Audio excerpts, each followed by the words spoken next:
están? Soy su profesora Magali nuevamente. En esta ocasión vamos a desarrollar el tema de la semana número 8, el cual consiste en la semántica. La semántica es una disciplina lingüística que aborda todo lo relacionado al significado de una palabra, una frase o una oración. Los significados son distintos dependiendo del tipo de lengua, sobre todo por la experiencia, la cultura, la idiosincrasia de un pueblo. Estos factores pueden determinar o afectar entonces la construcción o las variaciones de un significado. Por eso, el objeto de estudio de la semántica viene a ser el significado, pero también hay otras disciplinas que se relacionan con la palabra. Por ejemplo, la morfología, que estudiamos la semana pasada. La morfología estudia también el significado mínimo, que es distinto al significado que estudia la semántica, ¿no? Estudia la estructura de una palabra, la morfología. La lexicología también es una disciplina que está relacionada con el estudio de la palabra, pero de los lexemas. La lexicología estudia el léxico, quiere decir el conjunto de palabras que posee una determinada lengua. Y la lexicografía es aquella que se va a encargar de la compilación o la agrupación de palabras para formar vocabularios o diccionarios. Entonces, eso quiere decir que hay muchas disciplinas lingüísticas que estudian o que tienen como objeto de estudio a la palabra, su relación con el significado. Ahora, los significados son unidades abstractas porque asociamos siempre un significado a una idea, ¿no es cierto? Entonces, el significado es una idea o es un conjunto de ideas al cual llamamos sema o semema, respectivamente, que posee una palabra. Por ejemplo, cuando yo digo mesa, la palabra mesa, inmediatamente a mi mente viene una imagen, ¿verdad? Yo digo cerro, a mi mente viene la idea, el concepto, las características de un cerro, ¿no es cierto? Decimos rojo, muy bien, lo asocio rápidamente a un pigmento que guarda ciertas características o semas.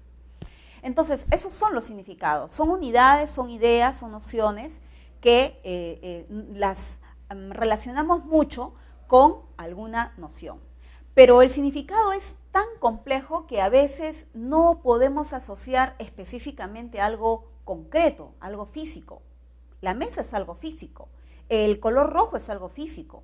Pero ¿qué tal si hablamos, por ejemplo, de la palabra paz? La palabra paz es un sustantivo, pero cuando lo definimos, en realidad no lo asociamos a una idea, sino a una definición. Es un conjunto de significados, un conjunto de ideas mucho más complejo, mucho más profundo que asociarlo a algo concreto. Entonces, hay diferentes tipos de significados. Nosotros en esta ocasión vamos a diferenciar dos clases principalmente, el significado denotativo y connotativo. Veamos algunos ejemplos. El significado denotativo es un significado objetivo, concreto, porque está asociado inmediatamente a la primera idea que viene a mi mente acerca de una palabra. Por lo tanto, los significados denotativos siempre suelen aparecer en el diccionario. Por ejemplo, la estrella brilla claramente. Entonces, ¿qué pasa cuando yo digo la estrella? La estrella me estoy refiriendo al astro, ¿verdad? En cambio, si digo, eres mi estrella, hija mía, mi estrella tiene otro valor. Este es un significado connotativo, es algo secundario.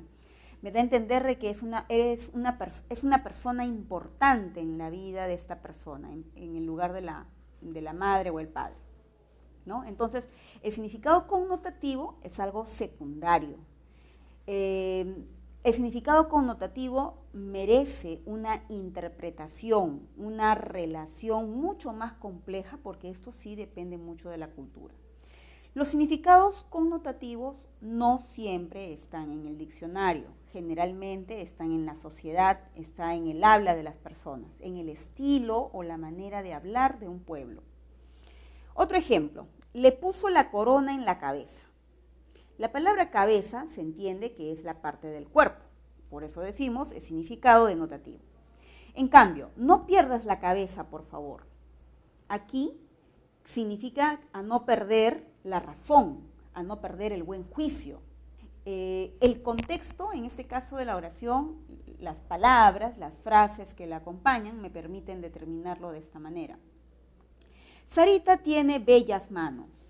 Muy bien, la palabra manos hace referencia a la parte del cuerpo. Es un significado básico, elemental. En cambio, ahora estás en mis manos. El contexto de esta oración me da a entender no que estás en mi mano, literalmente, sino que te tengo en mi poder. Yo tengo el control de tu persona o de la persona. Entonces, damos a entender otra cosa con el significado connotativo. Ahora, hay dos factores que pueden afectar, ¿no?, directa e indirectamente los significados. Por un lado tenemos el contexto. ¿Qué es el contexto? El contexto viene a ser el conjunto de palabras, el conjunto de frases que establecen el significado de una palabra en particular. Entonces, gracias a ese contexto que es naturalmente lingüístico, ¿verdad? Es mirar las palabras que están antes y después, que me ayudan a mí a seleccionar dentro de mi lexicón, dentro de mi conjunto de palabras, cuál es el significado adecuado, cuál es el significado que yo debo elegir para establecer la interpretación correcta. Ejemplo, es una noche de luna llena. Muy bien, si aquí tomo en cuenta la palabra luna tiene varias acepciones, pero claro, en esta oración se interpreta que es la luna del satélite. Es el satélite. Ese significado lo he seleccionado en esta oración. En cambio, sube la luna del auto, José. La palabra luna aquí está haciendo referencia al vidrio de un automóvil. Entonces, la oración me permitió escoger, seleccionar el significado adecuado y la interpretación correcta. Y el hablante no tiene ningún problema, dificultad, vaguedad al momento de hacer la interpretación adecuada de la palabra o de la oración. En cambio, hablamos de situación cuando las oraciones son ambiguas, cuando ya no es suficiente la palabra, es insuficiente, necesitamos de algo más, necesitamos de saber dónde lo está diciendo, a quién se dirige el mensaje, cuál es la intencionalidad del hablante, el tono de voz. Entonces, el recurso es naturalmente extralingüístico. Por ejemplo, en la oración, necesito urgente un banco. La palabra banco, bueno, banco tiene varias acepciones, pero la oración tampoco ayuda mucho, ¿no? Porque, ¿qué puedo entender? ¿Necesito un banco de un mueble para sentarme? ¿O necesito un banco para hacer un depósito, para realizar una transacción financiera? No se entiende, ¿verdad? No es suficiente la oración. Necesitamos saber quién lo dice y en dónde lo está diciendo. María vio sorprendida a su tía. Muy bien. Esta oración también es una oración ambigua, porque no hay claridad. La oración sola no explica el mensaje. No se sabe quién es la sorprendida, si la sorprendida es María o la sorprendida es la tía. O la oración, ya está listo el pollo. El pollo, ¿a qué me refiero? Me refiero al animal. ¿El animal está listo? O el plato, el preparado, el pollo de comer, ya está listo, está servido. No se sabe. Entonces, el hablante recurre a estos mecanismos para hábilmente distinguir clases de significado y hacer una interpretación correcta. Por eso, los significados no son aislados, los significados se asocian, se vinculan, se establecen mucho a otras palabras. Por esa razón, nosotros tocamos en esta clase acerca de las relaciones semánticas. Hay muchas formas de relacionar los significados. Una de ellas es la sinonimia. Los sinónimos son palabras que guardan un parecido en el significado. Se asocian, se parecen mucho. En algunos casos es lo mismo. pero generalmente no es así. Hay pocos sinónimos que son exactos, la mayoría mantiene una sinonimia parcial. La palabra que yo utilizo, la expresión, la pronunciación de ellas son distintas. Por ejemplo, son sinónimos las palabras inflexible y la palabra riguroso, ¿no? Ambas son riguroso, ambas son sinónimas. Vocablo es sinónimo de palabra. ¿Se dan cuenta? Son pronunciaciones, son expresiones distintas. Comenzar es un sinónimo de empezar. Acción es sinónimo de hecho. Labor. ¿Ven? Todas las palabras son distintas, ¿no? Suenan distintos, se escriben distinto. Resumir es sinónimo de condensar. O es sinónimo de abreviar. Débil es sinónimo de flojo, enclenque. Ahora, cuando uno busca un sinónimo, es importante que la selección la haga siempre dentro de la misma categoría gramatical. Por ejemplo, en el primer caso, inflexible y riguroso, ambos sinónimos que hemos seleccionado son adjetivos, ¿verdad? Muy bien, vocablo, palabra son sustantivos los dos, ¿cierto? Comenzar, empezar son verbos. Acción, hecho, labor son sustantivos. Resumir, condensar, todos son verbos. Débil, flojo, enclenque son adjetivos. No podemos buscar un sinónimo que sea otro tipo de palabra. Es decir, establecer una relación entre un adjetivo y un sustantivo, no, eso sería inadecuado y sería falso. Los sinónimos siempre tienen que girar en torno a la misma categoría gramatical. Hay otra relación que se llama la polisemia. Aquí los significados se parecen, pero hay una cierta regla, ¿no? Yo tengo un referente, ¿no? Yo tengo un referente, tengo una expresión, una forma, en otras palabras, tengo la misma forma, pero los significados son distintos. Tengo el significado 1, tengo el significado 2, tengo el significado 3 y así sucesivamente. Tengo varios significados. Es decir, tengo una palabra y varios significados, pero hay una condición. Estos significados, a pesar de ser distintos, tienen que guardar una similitud. Tienen que ser similares. ¿Ya? Tiene que haber parecidos entre los significados. De repente ese parecido puede ser en la forma, en el tamaño, en el color, en la función, algo en común. ¿Por qué? Porque se dice que las palabras polisémicas son aquellas que han provenido de un mismo origen. Por ejemplo, la palabra cresta. Cuando decimos cresta, ok, puede ser la cresta de un animal, por ejemplo, un gallo. Un gallo tiene su cresta, ¿verdad? Que es esa protuberancia que está en la zona de la cabeza, que sobresale. Pero también se le puede decir cresta a una montaña, la parte superior, la punta o la cúspide de una montaña, que sobresale. Entonces, esa forma puntiaguda es lo común entre estos dos. Otra, la palabra sierra. ¿Qué decimos de sierra? Ok, sierra puede ser el conjunto de cerros, ¿no? La cadena montañosa, eso es una sierra. La sierra peruana, por ejemplo, la sierra de los Andes.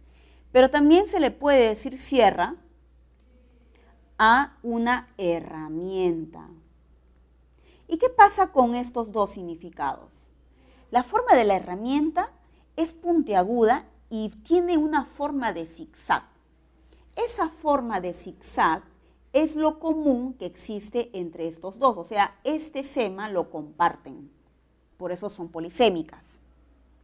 Otra palabra puede ser, por ejemplo, la palabra cabeza. La palabra cabeza es polisémica cuando yo me refiero a la parte superior del cuerpo, ¿no? Parte superior del cuerpo, del hombre, por ejemplo, de un gato, la cabeza de un perro, la cabeza de un venado, o puede ser cabeza también un líder, el líder, la cabeza del grupo, el líder del grupo. ¿Qué tienen en común? Que es la parte más importante que sobresale, la importancia del órgano, ¿no? En este caso la cabeza, sabemos que está el cerebro, que tiene grandes funciones y tiene muchas funciones importantes con todo el sistema nervioso central, y por eso el hecho de poder ejecutar, tomar decisiones, desarrollar nuestro pensamiento, nuestras ideas, todo está en esta zona del cerebro, por eso es algo importantísimo, es un órgano importante en el cuerpo humano. Así como el líder que se encarga de dirigir, organizar, promover a un grupo de personas. Entonces, ese rasgo de liderazgo, de importancia y de jerarquía es el sema común entre ellos. La palabra, por ejemplo, clavo, ¿no? Clavo, uno se refiere, el clavo al metal, ¿no es cierto? Para clavar, por ejemplo, una madera, clavar la mesa, usamos un clavo, ¿no? Un clavo metálico. Pero también le decimos clavo a una especia. Por ejemplo, cuando hacemos el arroz con leche, usamos canela y clavo de olor. Entonces, ese clavo tiene un parecido también porque la forma del clavo de olor es similar, porque tiene una cabecita y tiene un tronquito, similar al objeto. Entonces, eso es polisemia. Cuando ustedes no encuentran ningún parecido en forma, función, tamaño, entonces puede tratarse de otra relación. Puede hablarse de la homonimia. Muy bien, ¿qué son las palabras homónimas? Las palabras homónimas también son aquellas que van a cumplir con la condición de tener un solo referente, una sola expresión, tienen una misma pronunciación, es igual, pero la escritura no necesariamente, ¿ah? Y tiene esta palabra, esta expresión, tiene distintos significados, ¿no? Significado 1, significado 2, significado 3, puede haber varios. Pero, ¿cuál es la condición? Que estos significados no tienen ningún parecido, son totalmente diferentes. ¿Por qué? Porque se dice que las palabras homónimas probablemente en la historia, en la evolución del lenguaje, han provenido de raíces distintas. Simplemente que con el tiempo han coincidido en la expresión. Por eso las palabras homónimas no guardan ninguna similitud. Por ejemplo, cuando observamos la palabra de la preposición de, ¿verdad? Y la palabra del verbo dar. ¿Qué parecido hay entre una preposición y un verbo y la acción de dar? Ninguna, ¿verdad? Entonces, a eso le llamamos homonimia. Ahora, que se escriban igual, no necesariamente se escriben igual, de repente una es con tilde, la otra es sin tilde, o de pronto una se escribe con S, la otra con Z, una con B, la otra con V. El punto importante es que la pronunciación, la expresión, sea la misma. De esa forma nosotros distinguimos, por ejemplo, a la homonimia parcial. Hay homonimia parcial, hay homonimia absoluta y también tenemos la homonimia paradigmática. Muy bien, ¿cuál es la diferencia entre las tres? La homonimia parcial se da cuando yo tengo diferentes categorías gramaticales, diferentes tipos de palabras. De pronto tengo un sustantivo con un verbo, un adjetivo con una preposición, diferentes tipos de palabras, diferentes categorías gramaticales. En cambio, la homonimia absoluta es cuando ambas palabras pertenecen al mismo grupo. Ambos son sustantivos, ambos son verbos, la misma palabra. Y la paradigmática es solamente en los verbos, en la flexión del verbo, en el amalgama del verbo, el que nos permite hallar la diferencia de significados en persona, tiempo, número, modo o aspecto. Esa es la parte que varía, ¿correcto? Veamos algunos ejemplos de homonimia. La palabra cobre, por ejemplo, ¿no? Cobre, tú sabes que el cobre puede ser el metal, ¿no es cierto? Y también tienes cobre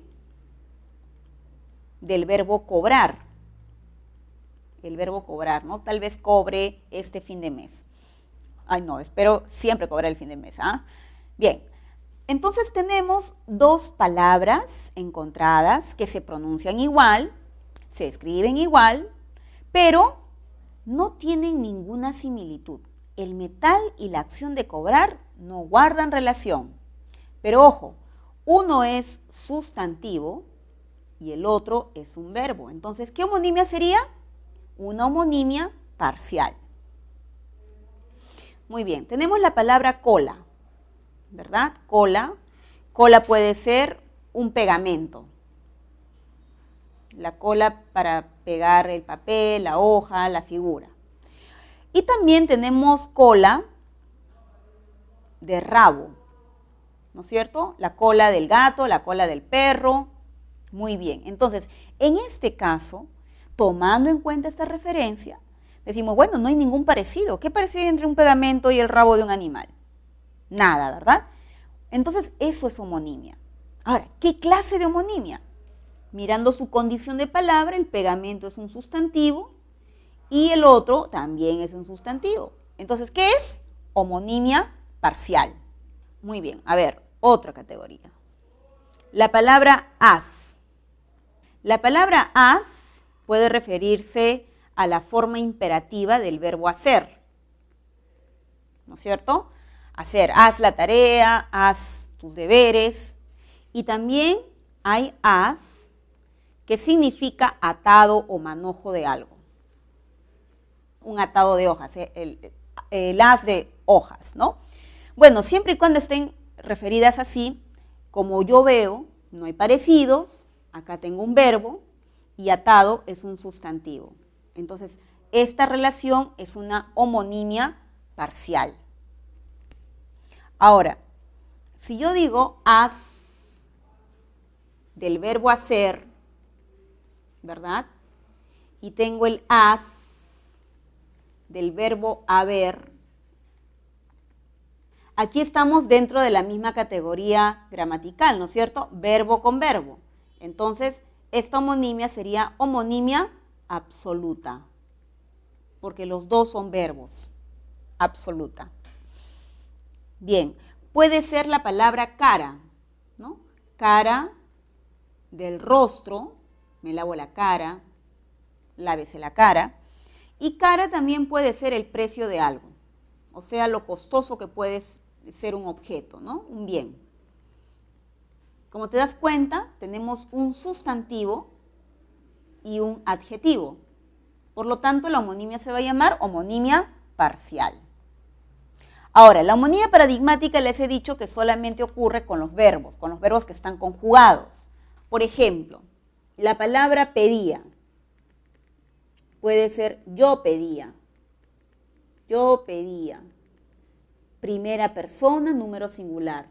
O también puede ser pedía en tercera persona, él pedía. O sea, ¿en qué cambia? Cambia, la acción es la misma, lo que está variando simplemente son los aspectos de la amalgama, la persona, el número, el tiempo, el modo, el aspecto, algún rasgo de esa naturaleza. Muy bien, cantamos y cantamos. Muy bien, estas palabras tú dirás, ¿por qué son homónimas? ¿Por qué es homonimia paradigmática? Porque la acción en realidad es la misma, es cantar. Lo que pasa es que cuando yo digo, nosotros cantamos baladas, nosotros cantamos en castellano, estoy hablando del tiempo presente, o sea, hoy cantamos. Hoy cantamos. Tiempo presente. Y cuando digo ayer cantamos en el auditorio, estoy frente al pasado. Ahí varía. Entonces, homonimia paradigmática.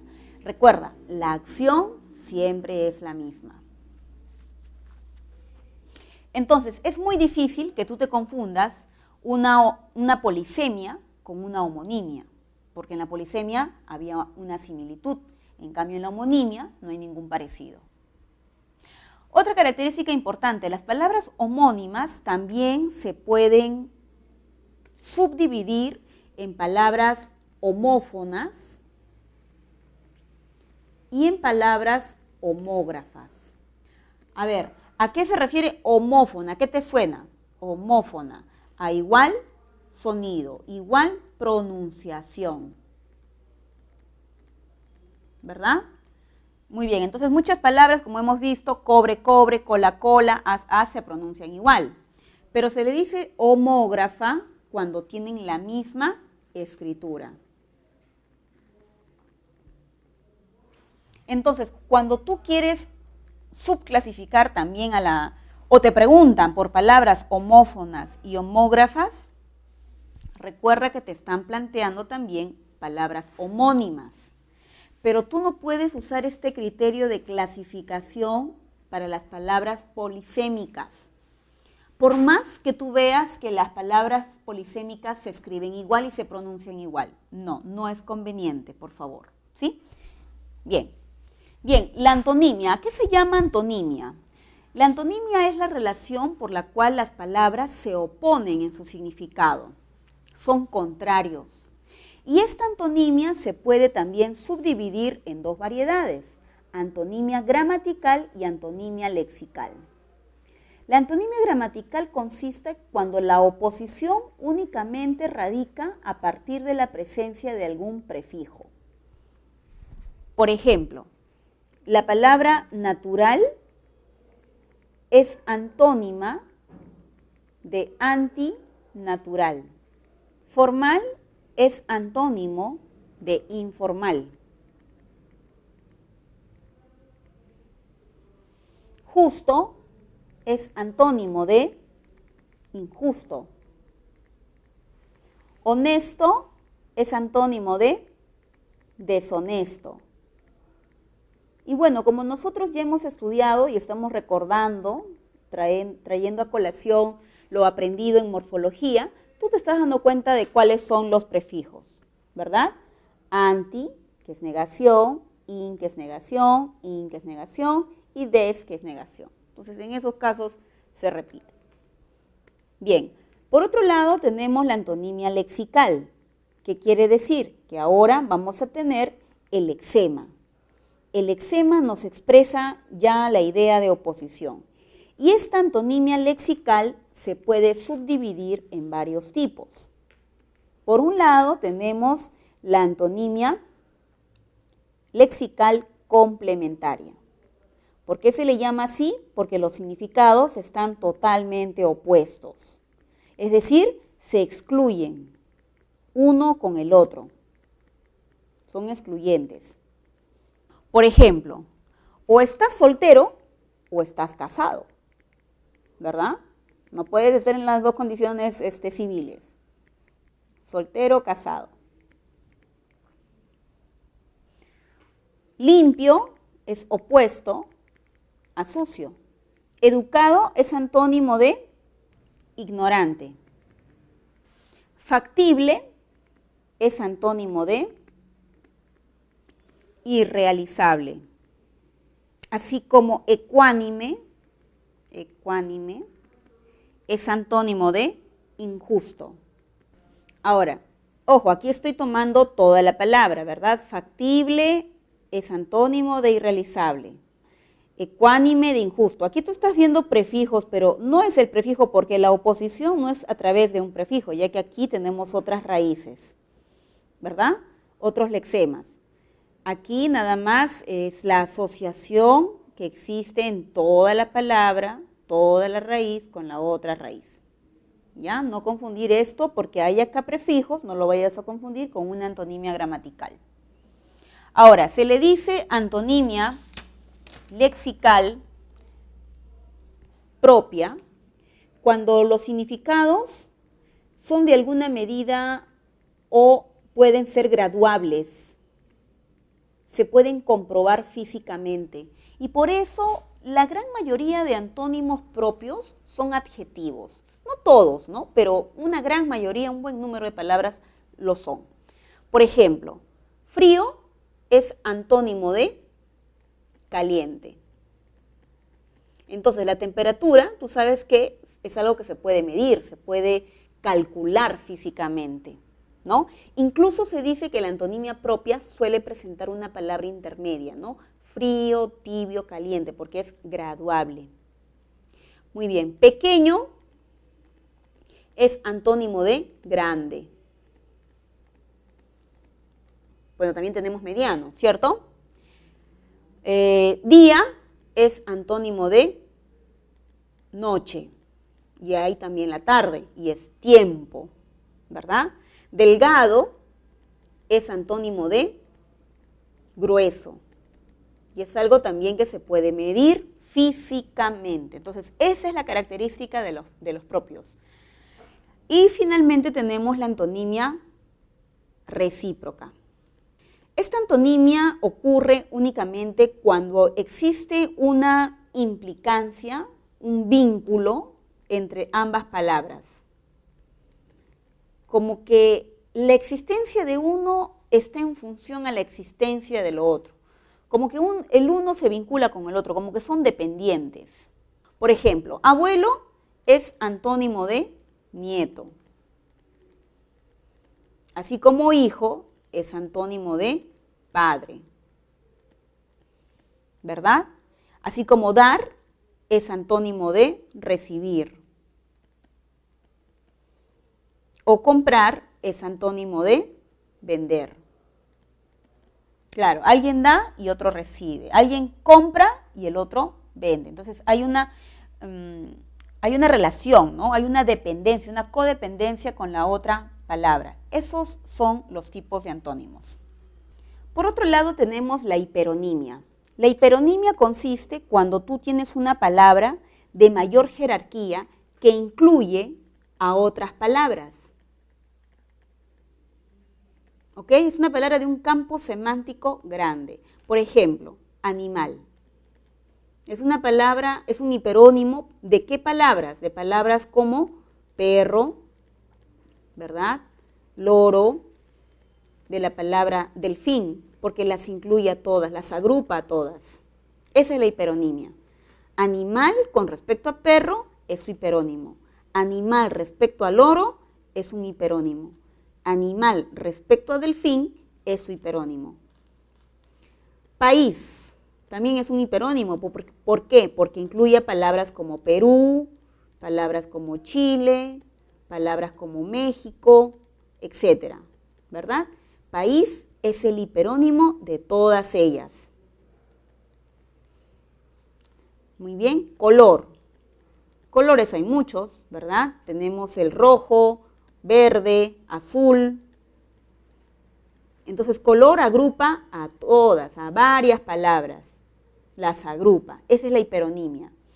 En cambio, la hiponimia es una relación inversa.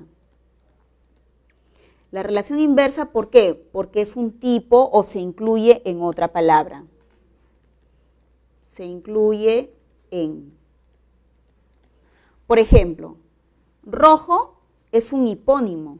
Claro, es una palabra que se incluye en color. ¿Verdad? Verde es un hipónimo de color. ¿Por qué? Porque es un tipo de color. Perú es un hipónimo de país, porque es un tipo de país. Así como Chile es un hipónimo también de país, porque es un tipo de país, es uno de los tantos países que hay. Y así como perro es un hipónimo de animal, porque es un tipo de animal. Se incluye en el campo semántico de los animales. Ahora, también tenemos esta relación llamada la cohiponimia. ¿Por qué se le llama cohiponimia? Porque las palabras están dentro de la misma jerarquía semántica. Todas son parecidas, están dentro del mismo grupo. Por ejemplo, verde, azul, rojo, amarillo, todos se parecen. ¿Por qué todos se parecen? Porque todos son colores. Todos están dentro de ese mismo campo, de esa misma jerarquía semántica. Así como Perú, Chile, México, Ecuador, Colombia, todos son cohipónimos. ¿Cohipónimos por qué? Porque todos son países. Siempre para poder determinar el tipo de relación es importante considerar la posición de la palabra. Bien, mis queridos alumnos, ahora pasemos a revisar nuestros ejercicios. Pregunta número 1. Marque la secuencia correcta de verdad o falsedad de los siguientes enunciados. La semántica estudia solo el significado de las palabras. Eso es falso, ¿verdad? Porque no solamente trata la palabra, puede tratar una frase, puede tratar un texto también, cualquier construcción de significado. El signo lingüístico es convencional, biplánico y arbitrario. Bien, aquí entendamos algo. Yo he hablado durante la clase mucho acerca del término palabra. Formalmente, según Saussure, la palabra también podía ser definida como signo lingüístico. Él la llamó así, signo lingüístico. ¿Y por qué? Porque decía él que el signo lingüístico era la asociación de un significado más un significante. Entonces, toda palabra tiene significado, ¿verdad? Y tiene una expresión, tiene una forma. El significante es la manera como pronuncias, la manera como se escribe la palabra, ¿no? Y el significado es la idea, ¿no? Por ejemplo, mesa. ¿Qué cosa es una mesa? Es un mueble, ¿no? Que cumple una cierta función o utilidad para el ser humano. Y el significante es la asociación de estos fonemas, ¿no? Mesa. Entonces, los signos lingüísticos son convencionales. ¿Qué significa que sea convencional? Que una palabra tiene que ser conocida por los hablantes. Biplánico, ¿por qué? Porque está conformado por significados y significantes. Y es arbitrario porque cada lengua escoge la manera de pronunciar ese significado. Por ejemplo, en castellano decimos mesa, pero en inglés table. Entonces varía mucho de lengua a lengua, ¿verdad? Entonces esta afirmación es verdadera. 3. ¿La lexicología es la técnica para elaborar diccionarios? No. La lexicología estudia, recuerda, el léxico. La elaboración de diccionarios es una función de la lexicografía. Lexicografía, que tiene que ver con grafía, con la palabra. Falso. 4. La lexicografía analiza la estructura interna de las palabras. Jóvenes, esto lo hemos estudiado la sesión anterior. ¿Quién estudia la estructura interna de las palabras? La morfología. Falso. Entonces, nuestra clave está en la alternativa D. Pregunta número 2. Un signo designa a todo elemento perceptible. ¿Ok? Un signo designa todo elemento perceptible que evoca otra cosa diferente de sí mismo. A continuación se presentan 3 ejemplos de signos. Las huellas de las pisadas de una persona, este signo que es la arroba que usamos en internet y el mapa de Junín. De acuerdo con lo observado, es correcto afirmar que la arroba es un símbolo, pues su significado se debe a una convención. Claro, los signos pueden ser muchos. Uno de los signos puede ser un símbolo. Un símbolo es un signo abstracto y conocido por un grupo de personas. Por lo tanto, la número 1 es correcta. 2. El mapa es un ícono porque se basa en lo parecido de lo representado. Correcto. el mapa es un ícono, o sea, es tal cual se da la realidad, verdadero. Tanto el mapa de Junín como las huellas de las pisadas son símbolos. Muy bien, ni lo uno ni lo otro. Las huellas es un indicio. Las huellas son un indicio. ¿Un indicio de qué? De la existencia de un ser humano. En este caso, por la figura tal como se ve, es un indicio de que alguien ha caminado por ahí. Es una sospecha. Así como el humo. El humo es un indicio de que algo se está quemando. ¿Correcto? Entonces, este enunciado sería falso. 4. Las huellas de pisadas es un indicio de que alguien pasó por ese lugar. Correcto. Entonces, la clave está en la letra B. Marque la alternativa donde el enunciado tiene significado denotativo. ¿Recuerdas que te dije que el denotativo era el significado claro, objetivo, elemental que posee cualquier palabra, frase y oración, ¿verdad? Aquellos bailarines sacaron chispas de la pista. Sacaron chispas de la pista nos da a entender de que bailaron demasiado, bailaron muchísimo, ¿no? Entonces, no es un significado denotativo. Los acusados son tratados con manos de seda, o sea, con mucha prudencia, ¿no? Entonces, no es literal acá la interpretación. El significado es connotativo. Ellos fueron pillados con las manos en la masa. Quiere decir que fueron descubiertos. Eso quiere decir. Connotativo el significado. La supervisora dará luz verde a esos contratos. Luz verde quiere decirle que los va a aprobar, los va a aceptar. También es un significado connotativo. El diario El Comercio es el decano de la prensa. Claro, es el decano de la prensa, quiere decir que es el diario más vendido, más importante de los medios de comunicación. Entonces la clave sería la letra E. Pregunta número 4. El significado connotativo está condicionado por el contexto, conjunto de elementos lingüísticos que rodean a todo signo lingüístico, o por la situación, elementos extralingüísticos que se relacionan con la realidad al momento de comunicarse. De acuerdo a lo mencionado en los enunciados, Marcela es cabeza de su familia. ¿Qué nos da a entender? Que es la responsable, es la que mantiene la economía del hogar. Tengo una espina en el alma. La espina en el alma, es decir, que tiene una pena, un dolor, ¿verdad? Nos da a entender otra cosa. Julia terminó la carrera. Ok, terminó, acabó su carrera, ¿verdad? Aquí sí está claro. Los significados son entendidos respectivamente por.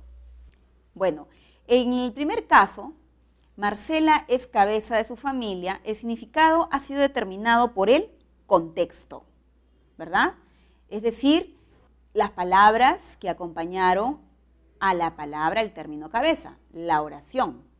La segunda, una espina en el alma, tengo una espina en el alma, nosotros entendemos evidentemente que aquí hay un significado connotativo, pero nos damos cuenta justamente por la oración, por la construcción de la oración. Pero en la última oración, Julia terminó la carrera. ¿Se refiere a carrera de qué? ¿Carrera de competición, o sea, un deporte? ¿O se refiere a su profesión? Esta oración es un poco ambigua, ¿no? Se entiende, pero es un poco ambigua. Entonces necesitamos más datos. El significado va a estar determinado siempre por la situación lingüística. ¿Quién lo dice? ¿A quién se lo dice? Entonces la clave sería la letra E. Pregunta número 5. En el enunciado, el manifestante que se rebeló contra la injusticia, reveló quienes lo apoyaron. A ver, la palabra rebeló y rebeló se pronuncian igual, ¿verdad? Estas palabras se pronuncian igual, tienen la misma expresión, pero te das cuenta de que no son polisémicas, porque se rebeló es la acción de rebelarse contra alguien y rebeló es decir, ¿no es cierto? Es decir, es comunicar algo oculto. Entonces, polisemia no es. Son palabras aquí homónimas. pero también te das cuenta que esta homonimia radica entre verbos. Esto es un verbo y este es otro verbo. Por lo tanto, tu homonimia va a llamar absoluta. Pregunta número 6. La cohiponimia es la relación que se establece entre hipónimos que comparten un mismo hiperónimo. Teniendo en consideración lo anterior, elija la alternativa cuyos elementos presentan esta relación. La mejor estación del año es el verano.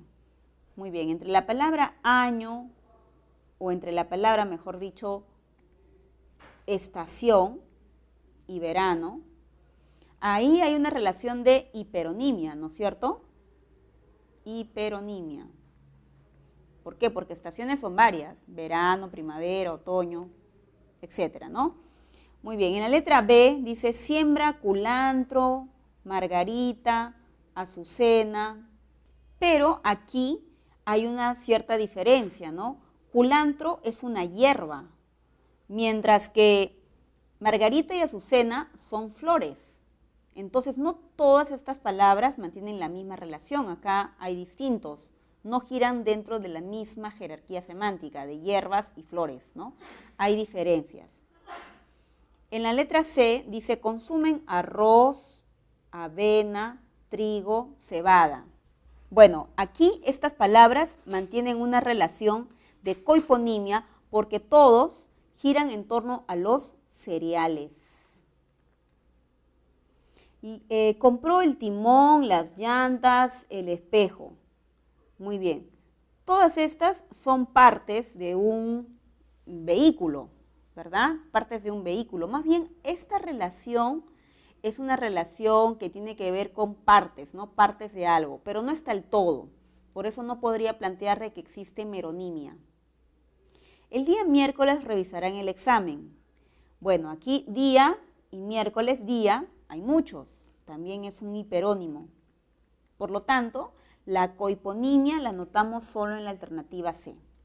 7. En la oración era probable, según el pronóstico atmosférico, que haya brillo solar desde temprano. Sin embargo, sucedió algo improbable. Cayó una nevada. Ello ocasionó que una capa de nieve cubra la capa nueva de mi hermana. Las palabras subrayadas están respectivamente en relación semántica de. Muy bien, la palabra probable e improbable, tú te das cuenta que aquí hay un prefijo e indican una oposición. O sea, ante todo, notamos una antonimia, ¿verdad? Una antonimia gramatical por el prefijo. Y luego tenemos una capa de nieve, o sea, capa es una cubierta de algo, ¿no?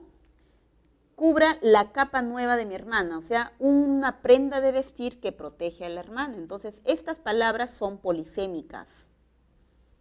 Entonces, hay una antonimia gramatical y una polisemia, ¿no? Porque comparten rasgos comunes, algo que cubre, algo que protege, algo que está encima de. Ese es el sema de capa. La clave sería la letra B. En la pregunta número 8 dice, en la oración, hace un año mi hermano y yo trabajamos para una empresa extranjera. Hoy trabajamos para nosotros mismos. El verbo que estamos viendo es el mismo, trabajar. Pero en la primera proposición estamos haciendo alusión a el tiempo, hace un año, o sea, en el tiempo pasado. Dice, hoy trabajamos. Hoy está haciendo referencia al tiempo presente. Entonces, ¿esto qué es? Una homonimia paradigmática. La clave, la letra D.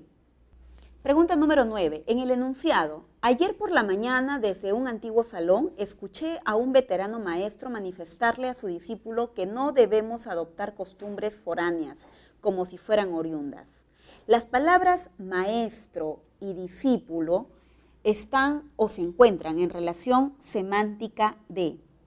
Bueno, aquí como tú te das cuenta, maestro es aquella persona que enseña, ¿verdad? Es aquella persona que lidera un grupo de estudiantes o de jóvenes o de aprendices. En cambio, discípulo es aquel que sigue a un maestro, que sigue a un líder. Entonces, hay una relación de implicancia entre los dos.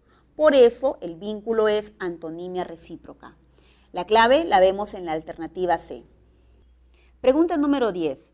Relacione las palabras subrayadas y las clases de relaciones semánticas. Este desinfectante es bueno, aquel malo. Bueno y malo son antónimos. Y por el contexto, como dice, este desinfectante es algo que se puede comprobar, ¿no? Si es bueno es porque saca con facilidad la suciedad, y si es malo es algo que se puede comprobar físicamente porque no es rápido en su efecto. Entonces la letra A se vincula con la número 4. B. Ojalá cobre bien por el cobre que venderá. Cobre es el verbo cobrar y el cobre es el metal. Entonces, aquí tenemos una relación de homonimia, pero pertenecen a distintas categorías, ¿verdad? Una es verbo y otra es sustantivo. Por lo tanto, es una homonimia parcial. Luis veía el cielo, o sea, él, tercera persona. Yo veía las olas del mar. Esta es una homonimia paradigmática. Una clave es correcta, la otra incorrecta. Aquí estás observando este prefijo, ¿verdad? El prefijo in. Es una antonimia gramatical. D con 2. El afamado y conocido escritor llegó hoy. Afamado y conocido son palabras sinónimas. Entonces la E la vinculamos con la número 1. Pregunta 11. La ambigüedad se presenta en un enunciado cuando éste puede ser interpretado de diferentes formas. Según lo leído, analice los siguientes enunciados y determine la opción que la presenta. Su hermana iba a bordar un mantel. Iba a bordar. Se entiende claramente el significado de esta oración, lo que hace la hermana y lo que va a bordar. El jardinero está cortando el césped. Se entiende que está usando una máquina o un objeto para podar la hierba. No hay ambigüedad. La embarcación encalló en la arena. ¿Sí? Se entiende que el medio de transporte marítimo, ¿no?, se ha ubicado junto a la arena. Correcto. Los alumnos hicieron las actividades, ¿ok? Hicieron las tareas, hicieron las encomiendas, entonces se entiende que la acción es realizada por el sujeto. En la letra E dice, el club no lo aceptó por sus prejuicios. Aquí hay una duda. ¿Los prejuicios de quiénes son? ¿De los integrantes del club o los prejuicios son de la persona que no fue aceptada? Aquí queda una gran interrogante. Por lo tanto, nuestra clave sería la letra E. Pregunta 12. Selecciona la alternativa donde hay precisión léxica. Es decir, que la palabra ha sido utilizada correctamente usando su significado denotativo apropiado.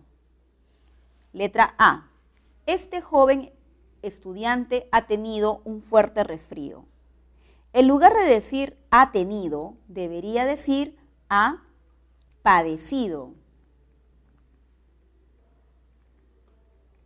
En la letra B, este gran árbol frutal da hermosas manzanas. En lugar de decir da, debe decir produce. En la letra C, mi tío tiene una granja de pollos en Guarmey.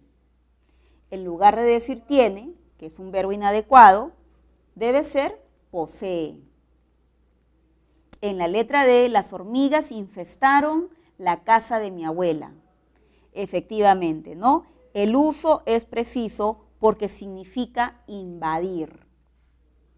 Y en la E, dice, en ese taller hacen hermosas sillas y mesas. Debería decir fabrican. El verbo ha sido inadecuado. Entonces, es necesario saber discriminar, según el contexto y el mensaje de la oración, cuál es la palabra o cuál es el verbo apropiado, ¿no? ¿Por qué? Porque eso va a facilitar la comprensión y el buen uso del lenguaje. La clave correcta sería la alternativa D. Bien, mis queridos alumnos, espero que hayan aprovechado este tema que está muy interesante. Por favor, practiquen y no se olviden de realizar siempre sus consultas y darle un like. Hasta la próxima.